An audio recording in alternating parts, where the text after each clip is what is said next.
ತಿರುಪತಿ ಯಾತ್ರೆ ಮಾಡಿದವರ ಮುಟ್ಟಬೇಡಿ, ತಿರುಪ್ತಿಗೆ ಯಾರಾದರೂ ಹೋಗಿದ್ರೆ ಅವ್ರನ್ನ ಮುಟ್ಟಬೇಡಿ ಅಂತ ಯಮ ತನ್ನ ದೂತರಿಗೆ ಹೇಳಿದ್ದಾನೆ. ಯಾಕಂದ್ರೆ ತಿರುಪ್ತಿ ಯಾತ್ರೆ ಮಾಡೋದು ಅಂದ್ರೆ ಸಾಮಾನ್ಯದ್ದಲ್ಲ. ಅದು ಇಡೀ ಸಾಲಿಗ್ರಾಮಮಯವಾದಂತಹ ಕ್ಷೇತ್ರ, 7 ಪರ್ವತಗಳಿಂದ ಯುಕ್ತವಾಗಿರ್ತಕ್ಕಂತಹ ಕ್ಷೇತ್ರ. ಆ ಪರ್ವತವೇ ಸ್ವತಃ ಭಗವನ್ಮಯ. ನೀವು ಅನೇಕ ಕಥೆಗಳು ತಿರುಪ್ತಿಯಲ್ಲಿ ಇವತ್ತಿಗೂ ಇರತಕ್ಕಂಥದ್ದು.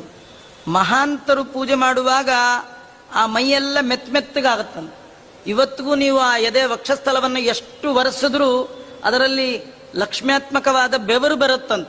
ಅದು ಕಲ್ಲಿನ ಪ್ರತಿಮೆ ಅಂತೂ ಅಲ್ವೇ ಅಲ್ಲ. ನೋಡುವ ಯೋಗ್ಯತೆ ಇರುವವರಿಗೆ ಚೆನ್ನಾಗಿ ಚೇತನಮಯವಾಗಿ ಆ ಪ್ರತಿಮೆ ಕಾಣುತ್ತೆ. ವ್ಯಾಸರ ಎಲ್ಲ ಪೂಜೆ ಮಾಡಿದ್ದಾರೆ, ಶ್ರೀನಿವಾಸನಲ್ಲಿ ಪ್ರಾರ್ಥನೆ ಮಾಡಿದ್ದಾರೆ, ಭಗವಂತ ನೀನಿತ್ತ ಸೌಭಾಗ್ಯ ಇದು ಅಂತ ಹೇಳಿ ಪೂಜೆ ಎಲ್ಲ ಮುಗಿಸಿ ಆ ಭಗವಂತನ ಪಾದದಲ್ಲಿ ಹಣೆ ಹಚ್ಚಿ ದೀರ್ಘದಂಡ ನಮಸ್ಕಾರ ಮಾಡಿದರೆ ಅವತ್ತಿನವರೆಗೂ ಶ್ರೀನಿವಾಸ